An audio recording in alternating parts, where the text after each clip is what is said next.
that relationship with the United States. But we are open to host them in Dominica. But ultimately, there's a decision for the State Department to make and in which island. But whichever island they choose, that will not change the relationship which we have with them. Similar to how Antigua and St. Lucia they've acquired land and they've have the government identified the land or a specific location as to if in fact we're selecting where we'll house the building? Yeah, but I'm not sure on what basis these governments would have done that. But all I can say to you is that we have a discussion with the United States. If the discussions are taken to a next stage, then those considerations will come into play. But certainly we are prepared to facilitate the United States to the fullest extent if they decide to locate one of the embassies in Dominica. That's what I can say now. Yes, sir. Minister, some time ago we were here and we spoke about the issue at the Dominica China Friendship Hospital. Just recently I saw a press release from the Dominica Public Service Union expressing concerns as it relates to contracts with doctors, and that seemed to be an ongoing issue at the hospital. Can you attempt to give us any latest development, because we hear a lot about that? The other question I have is that not only me, but a number of persons are concerned that in terms of what the government is offering as it relates to persons passing when we do the GSAT examination, government I think offers for scholarship $1,000 and for bursars I think $500. Now, a lot of persons who would have gotten that, for example, when the NCC is offering a scholarship, it is much more than what government is offering. That is really mediocrity. Now, from the information that I have, when parliamentarians give help to students, they give them books, they give them clothing, they give them money, they give them everything. It is much more than what the children would have worked hard for. And honestly, this is not fair. What does government intend to do to the persons who would have worked hard, who would have gotten a scholarship? $1,000 is really nothing. A bursar, $500 is nothing, and it is really hard. The dear Minister, it's true. Present. So I will ask her to respond to you. Good morning, everybody. I suppose as we grow and as we evolve and as we reset, we take everything into consideration. But you didn't say that we also pay the CXC fees for these children at the end of their schooling. We also, even you didn't get a scholarship or a bursary, we also give a $500 transfer fee to help everybody else who pass common entrance. The important thing is that these students are fully ready to begin school. While I understand what you say about what other people give, other people might give a limited 5 students, a limited 8 students, and the most I've heard so far is 20. We're looking at a case where we are like, in some cases, 112 and 90-something on the other side. It's a conversation, and I agree that we will look at under the reset, because we may find ourselves, as of now, we are at 94% literacy rate. We see boys are performing better. We see the improvement in the students' performance.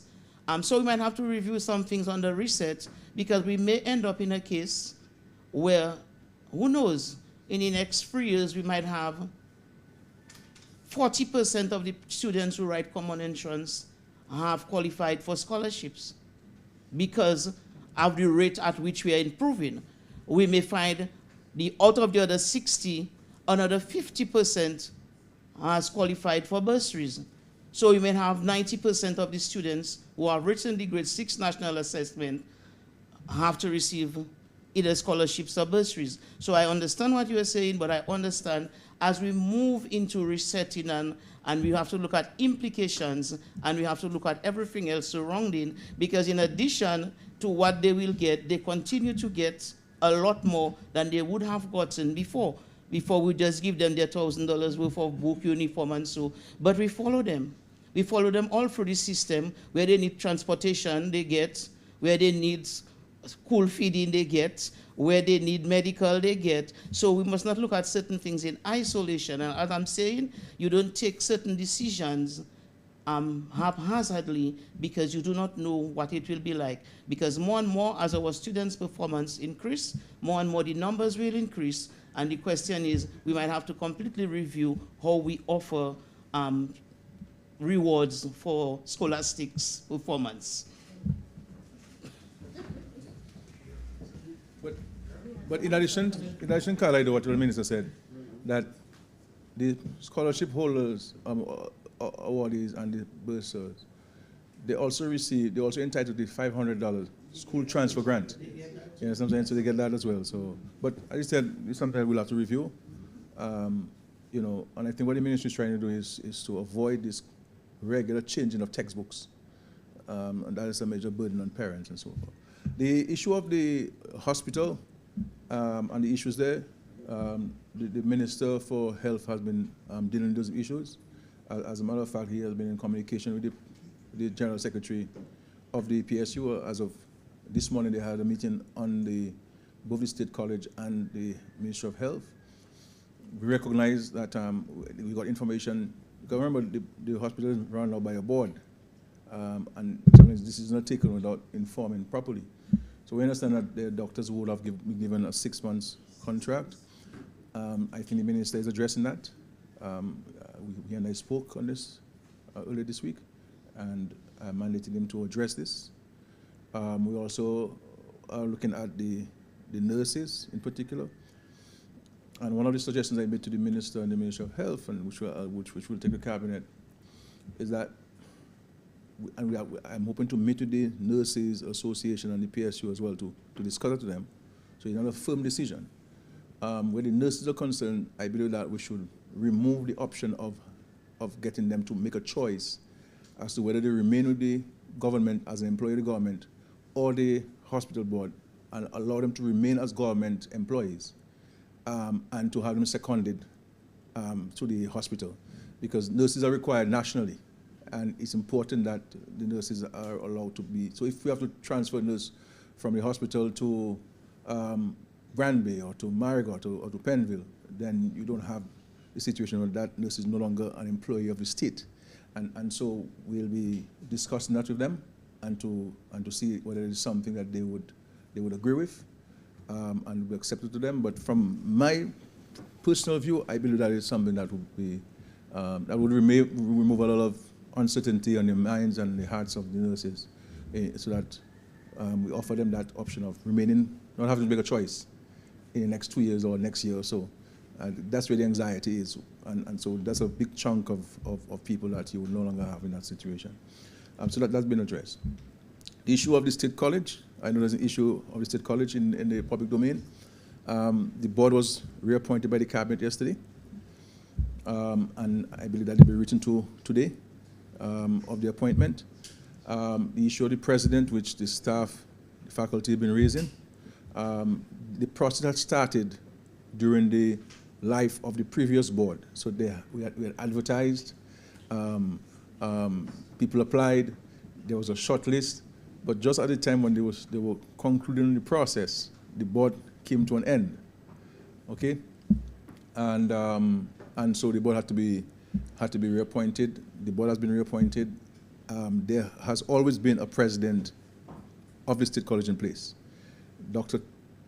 Peters had retired, but during the interim period, the board had engaged him on a month-to-month basis. So there has been a president, and so the process of the contractual engagement of a president will be the top priority for the new board.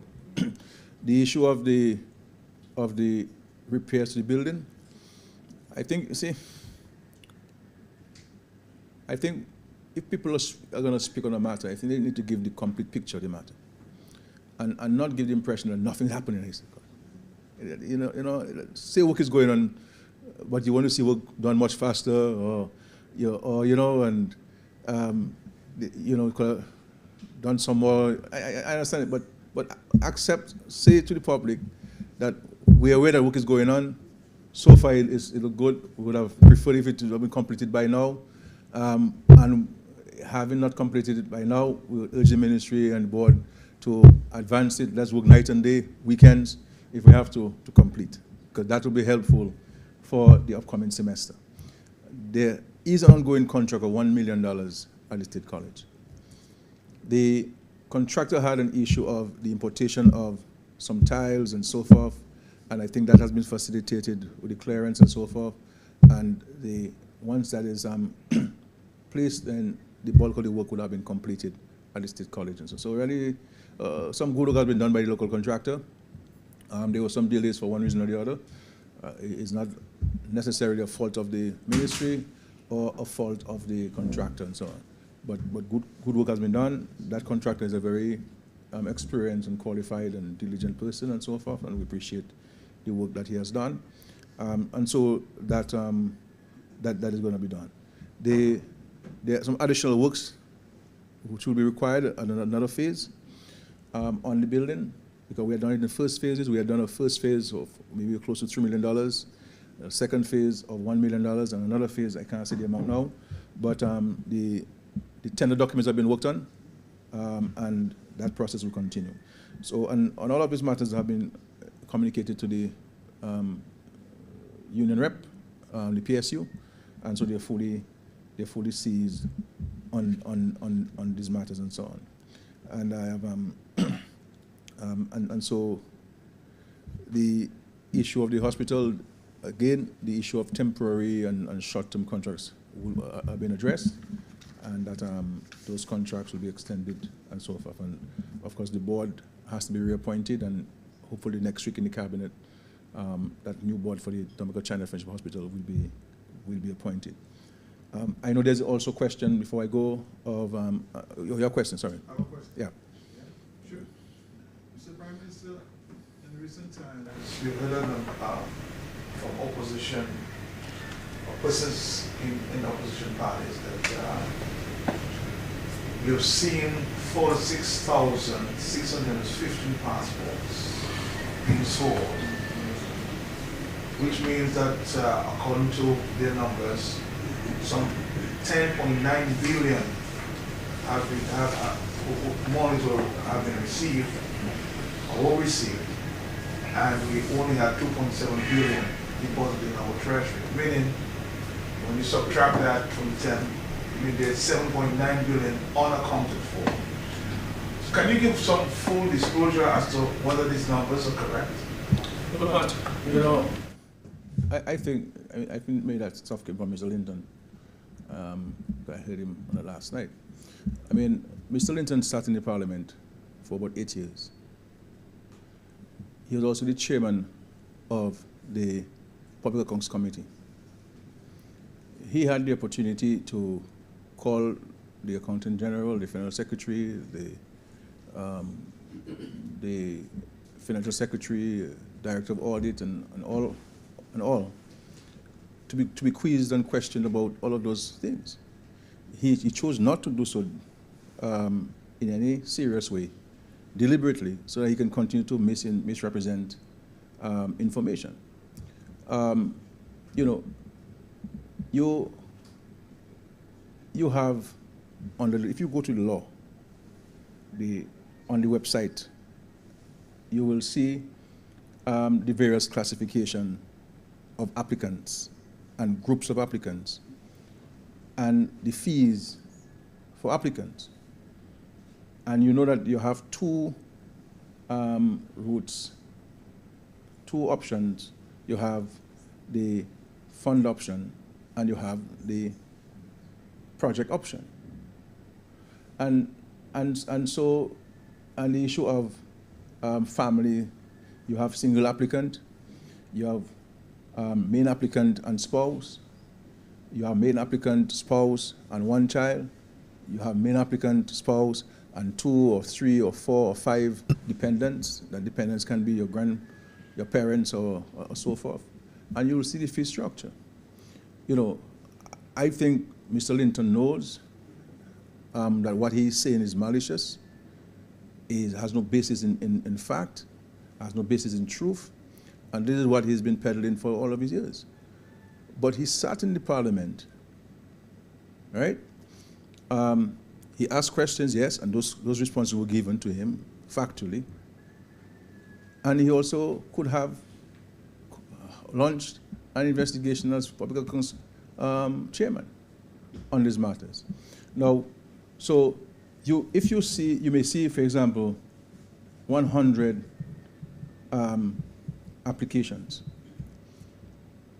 But in that 100 applications, you may have 600 people who benefit. But the 600 people are not paying the same fees. Because if you go to the law, you will see the classifications of application groups. And I think what Mr. Linton is doing to the country is bad, is dangerous, and this is why they're where they are now. Because the Dominican public understand, and they will understand, that what he has been doing is malicious towards the country. Forget Mr. Linton. Nobody. I just want to have a conversation. Nobody. But that's where you got it from. No, I'm saying, So I'm telling you. Hold on. Go ahead. I'm saying, okay. There has been that allegation out there. Yeah. That we have. Do we, the country Dominica, do we have any monies on the like billions of dollars on the No. Monies are collected and transferred to Dominica and used and accounted for. We are one of the few countries in the world who in our estimates account for monies, you know. And this, we first started reporting to Parliament when I became Prime Minister. Prior to me becoming Prime Minister, you'd all be 4.5 years in office. There's no citizen of Dominica can point out to anybody in Dominica what CBI funds were used for. People are talking about CBI funds now in Dominica because they have been able to see the tangible impact of the CBI in Dominica. From schools being built, the whole Maho Primary School is financed by the CBI, for example. Brand new school. The whole reconstruction after Tropical Storm Erica and Maria, financed from the CBI funds. Housing, bridges, hospitals, health centers, now the international airport, the grammar school, all of those things are being financed there by the CBI.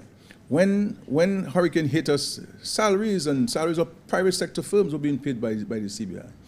Small business, any small business in Dominica who had gotten a grant, or in some cases loans from the aid bank and from grants from the government, from the CBI funds. Major investments in agriculture. So people are talking about these things, but it's interesting to ask these people who are talking about CBI today, that in the 15 years of David Ginger Charles, may his soul rest in peace, Parliament was not informed of how they were spending the money. As a matter of fact, the only thing we knew about CBI during the 15 years of Mr. Charles was Greystown and the Layu project. But there are others who received projects there, and some of them never repaid to the government under the Nidocus Party, for example. Nobody knew about CBI. Yeah. Nobody knew about CBI. Mr. James or whoever it is can't tell you how they spent CBI funds between 1995 and 2000. But we made significant funds back in those days, but nobody could tell you that. There's nothing that's standing in Dominica. 15 years of Mr. Charles, 4.5 years of the Nidocus Party, that anybody in Dominica can point and say, CBI did that. We've had CBI since 1989 or thereabout. The only time you've seen tangible things in Dominica, the only time people can account for it in a transparent way, is when I became the Prime Minister of the country. And I took a deliberate decision to let it form part of the revenues of the state. In the revenues, the recurring revenues of the government, and to indicate in the capital expenditure the monies that are coming from CBI to implement various capital projects. There's nothing that beats greater transparency than when you can put something in the public domain for people to have access to it and to ask questions. Go ask questions, go read the estimates, and if you have a question about the estimates, let's talk about the estimates. Projected revenue of a particular year and actual revenue of that particular year. We have projected revenue this year, next year we'll report on actual revenue.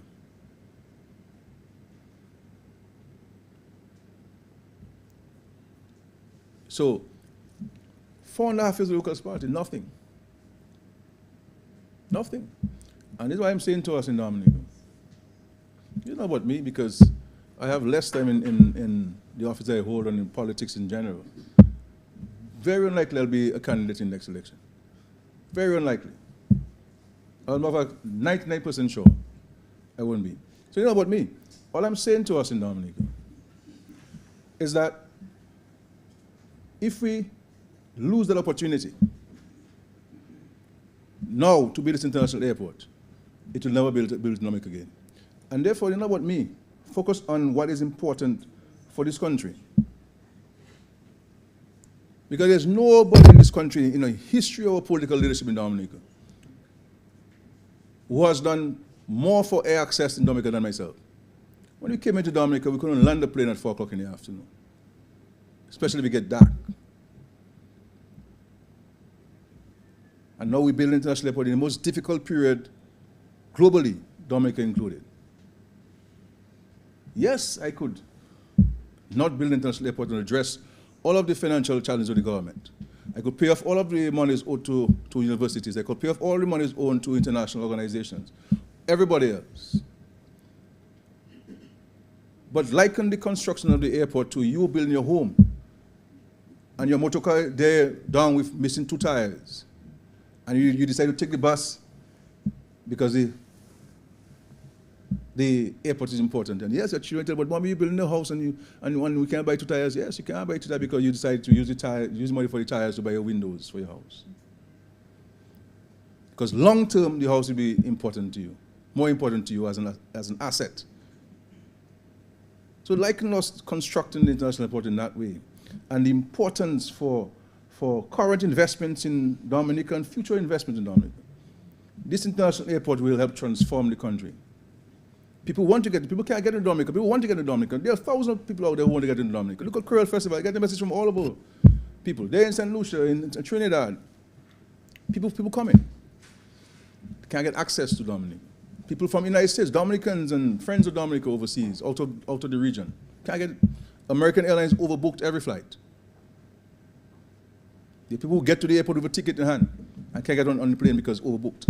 Luckily, we have been able to negotiate with American Airlines to put additional flights during the Curl Festival period. We work in the Caribbean Airlines. Caribbean Airlines put in the flight. Working with Inter-Caribbean and others. But if we had the international airport, it would address a significant, I'm not saying that it would address regional air travel, because regional air travel has a different complexion and different complication. You understand? But this is about our country. And all of this opposition attempt is to seek to undermine the economic opportunities of Dominica. If you want to be a leader, you mustn't only sit and criticize. What are you offering the young people, Dominica? What are you offering them? What are you offering these people? What are your plans and programs for Dominica? And that is where we have to preoccupy ourselves with as a country. So don't look to me, look to the country. Don't look to me, look to the country. That is where we have to focus ourselves on. Because I may be gone even sooner than people think. So don't look to me, look to the country. Because when I go on, what are you going to talk about? You're going? If Skerrit was there? or Skerrit, whatever it is. No, focus on Dominica. And that's what I've been doing for the last 23 years of my life. Sacrifices that many Dominicans will not make. That's what I've been doing 23 years of my life, from age 27. Yeah. Can you tell us something about the festival? A lot of people are I'll leave the festival to the Minister of Tourism to address.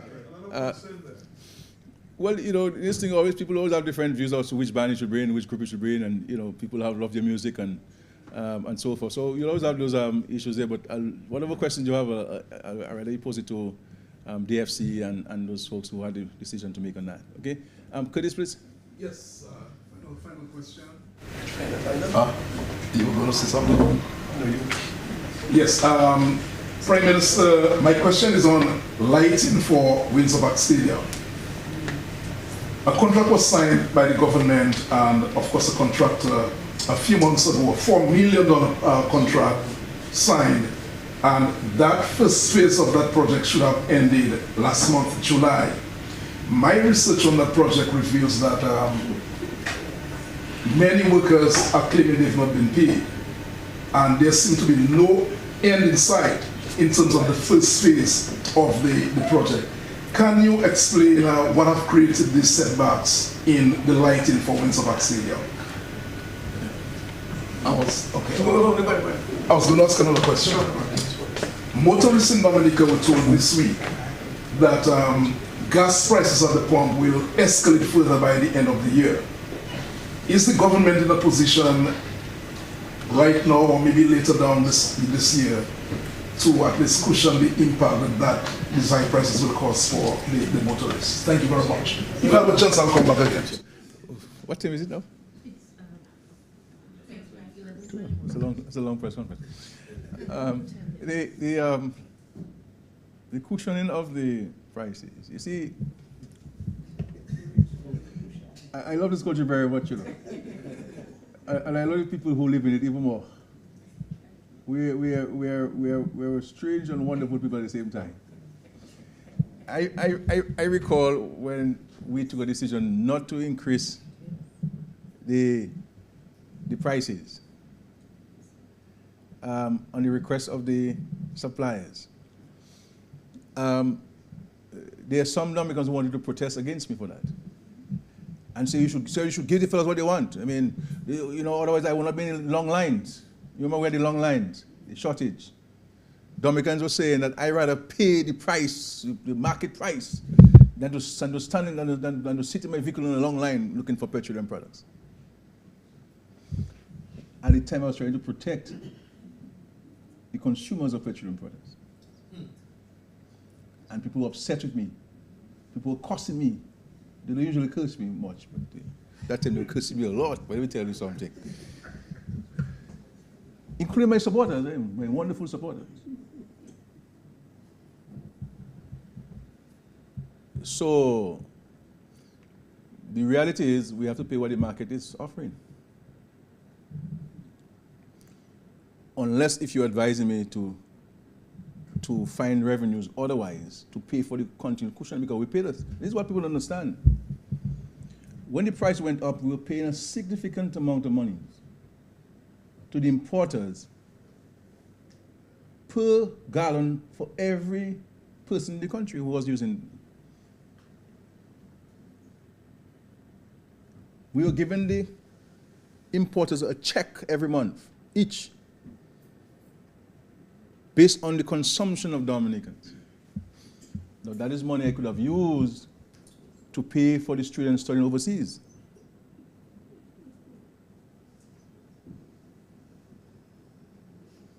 You see what I have to deal with as Prime Minister. So you have sometimes to be juggling with money.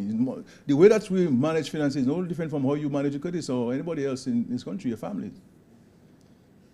So you have money to pay something comes up, you have to shift it. You understand? And so I'm not in a position to say that we're going to be subsidizing the prices. We have to manage our consumption. But the reality is, this is why, you know, we're saying a lot of the prices we're seeing are imported inflation. When the increase is landed here already in Dominica, when it comes, it already has an increase. So, you know, taxes, that's increasing it.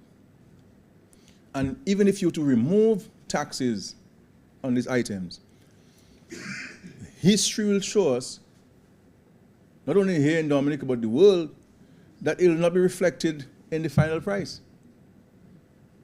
So it's always better for the government to collect the revenues by way of taxes so that it can use to provide with improved and better services.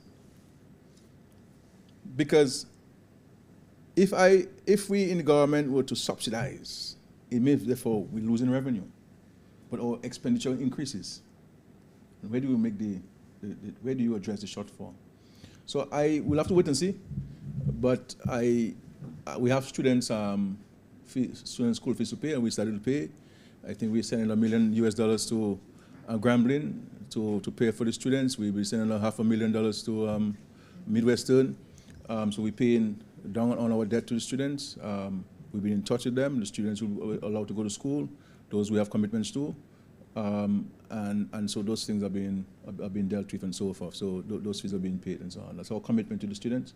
You see, and that's why students have to be a little parents. I understand parents' anxiety. I understand students' anxiety. So some of the comments they make, I don't really take it personal. I understand somebody's anxious and somebody may say. So all I'm saying is that we have to, if we're people who want to go in the workplace, we have to display a greater level of self-control and discipline, and not go into emotional outbursts. Because the same way you can criticize you're not paid, the same way you can post when you graduate and you walk with your high heels and so on, you get your everything, all fees paid, you have no loans to pay, and you can post the same thing.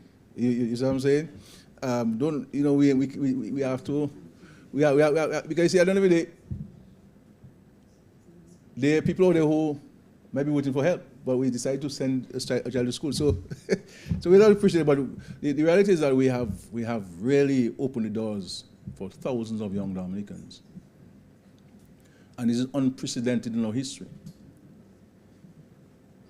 I am not at liberty to share with you a caution which a former Prime Minister gave me on our investment in education.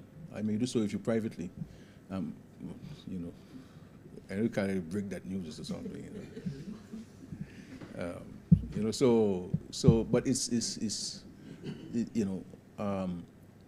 it's a lot of money we spend in providing support and facilitation in so many ways that we don't speak about enough. These ministers don't talk enough. I keep telling them they don't talk about those things enough. I guess because maybe we're doing it selflessly, and then we move on to the next issue.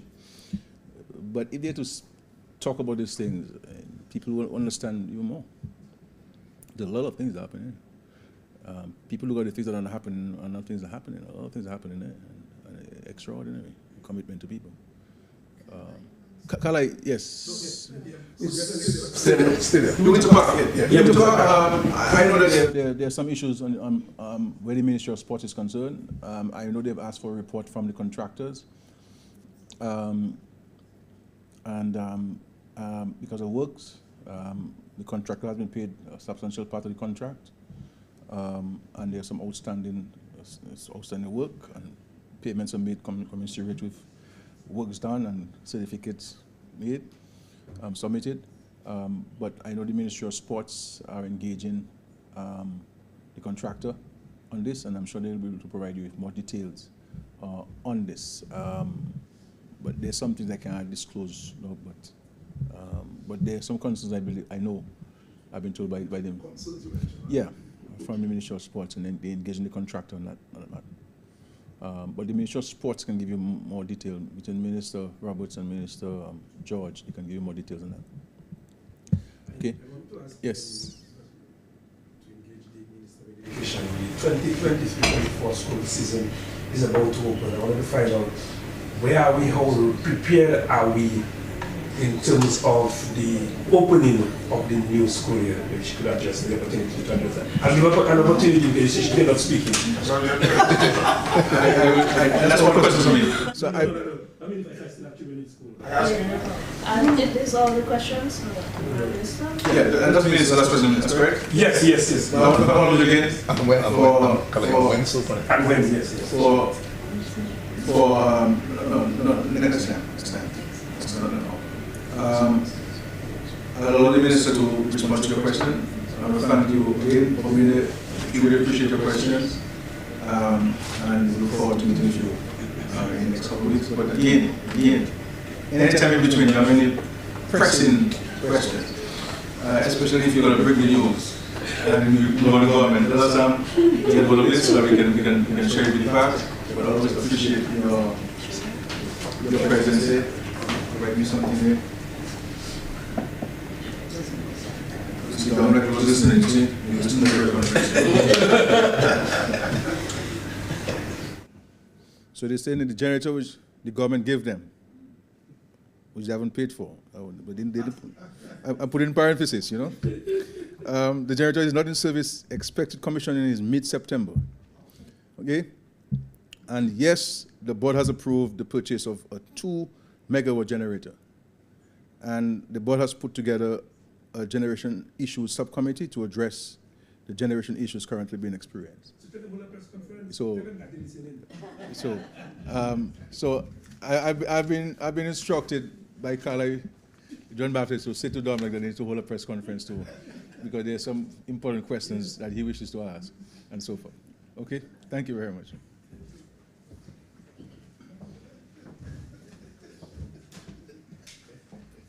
Good morning. School will reopen on the 4th and 5th for staff. That is their planning days. And we expect by the 6th, students will come. Normally, the Wednesday, Thursday, and Friday, they are used by many schools for orientation and to get students settled in. So that's what it is. The schools that where you'll see a little slight change in their arrangements.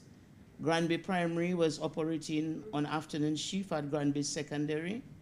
We have ensured that we have prepared space for them at their school because I think a morning shift would be better for them than an afternoon shift. So even if they work from 9 to 2 in the morning, then work can continue in the afternoon, and all the logistics are in place. We have a last meeting with the parents on Friday afternoon to move in. A lot of cleaning is going on, so the space is prepared and coded off and make it safe for them, because safety first. So Granby Primary will be more comfortable now because they'll be on a morning shift in their own building, and we continue doing the other finishing touches what we have to do in the afternoon. The other school that might have a change is Thibault, because Thibault is the first primary school that and some people call it projects. It's one project with 5 primary school and 1 secondary school. So it's like a package. So each of these schools have their different starting date, but Thibault is the first primary school that will begin, and the arrangements that we are in now is for Thibault to be merged with Vickers and Baroness Scotland Primary School. We have met with the principals, we have met with the teachers. We have a meeting today with both parents. We cannot do it together because one group of parents is hosts, the other group is guests. The conversation have to be a little different, and we will meet everybody together. Even if these students do not come in by next Wednesday, for sure they will be in by the following Monday for together. This is not new. This is something that we did when we were doing Wharton Wyvern. They were at another school. When we were doing Dailies, they were at Laplane. And so this is not I think Ben's and another school too. So, and they're both small schools. They're both multi-grade schools. But when we join them, we will have monogrades. So that is other than these 2 schools, other schools will go on as normal. As it pertains to preparation, I understand the parents, everybody like everything to be spick and spank and hanging up like all in August. But all our social support programs, they are in place and students will be ready. And let me just spend a little time on the books. All the books, people will get their books. Some people have already gotten all their books. And people are asking about primary school books. Primary school books are usually sent to the primary schools in the first week of September, and the students are given their packages. So I want to say to primary school parents, let's go follow what we are accustomed to. I know some people used to get their books during the holidays, but the ministry's procedure, and we have already gotten the primary books from the suppliers. The people in the storeroom, they are packing schools boxes based on the number of students in each class and what teachers will need to use for resources. And normally, since I was a principal, these books come in the first week in September. Because the truth is, no student is going to need any textbook before the middle of September, because you don't start school and say, take out your textbook. You orient students and you review some of what they did previously and you get them ready. So the textbook is not a thing that you need for like the first day or the first week of school. The uniforms, if I had my phone, I would show you my uniforms. We've been distributing uniforms since last Friday. The parents, all that is reset. On the reset, we try to make things easier for our people. That is what we lose sleep over, to make life better for the Dominican people. So instead of people coming into Roseau and waiting by a supplier, what we have done is to go measure the children, prepare the thing, aggregate the data. I need 10 white shirts, send that to the supplier. They pack my things. I go back to my office. I put shoes, pants, shirt, Tom Brown. And I go to Petit Soufriere, and I say, Petit Soufriere people, meet me somewhere. And the parents come and they pick up their packages. We know that some students, the sizes that we got in the end of June, some of them might be a little bigger. So we say to parents, it's okay, if your child is there, you can open your package, and if you had size 8 and now you need size 10, that's cool. Just bring back the size 8, let me give you a size 10. So that is in place. You have a song that says, so I think we are pretty ready for school, but having been a past teacher and principal, I can also tell you that no matter how ready you are, sometimes there are just things that can pop up, and I think the Ministry of Education is there to support our principals, and our principals are ready, and if they need us, they know how to find us. Are you aware, Madam Minister, quickly, that some secondary school students are not able to get books? Bursars and scholars, books are not available as we speak. Are you aware of that? No. You need to... I can check. Yes, and it is a fact, because I went across and I only got 2. No, it's true. How long ago that was? When they get the date, yes, and then they said they will call us when they are ready. But they... What about when they are ready? They will call you when they get it from the person who's ordering. Yes. So the thing about it is, we work with Mr. J's, and some of the books that we had to order, he orders for us. You know it is already with the shipping and so. So as soon as the books come, we call parents and we give it to them, which I am sure will not be too long. And this is not the first year that happens. Sometimes that happens. Just want to make a quick announcement there. Just to remind the parents of the students attending primary and secondary schools in my constituency. And college students of the meeting tomorrow afternoon, 4 p.m. to 6 p.m. at the Vacas Resource Center. Transportation will be provided from Penville, transportation from Thibault, and transportation from Amber to the Resource Center. So all parents of students attending primary and secondary school and college students, 4 p.m. sharp. We'll be talking education only. Thank you. All right, thank you guys.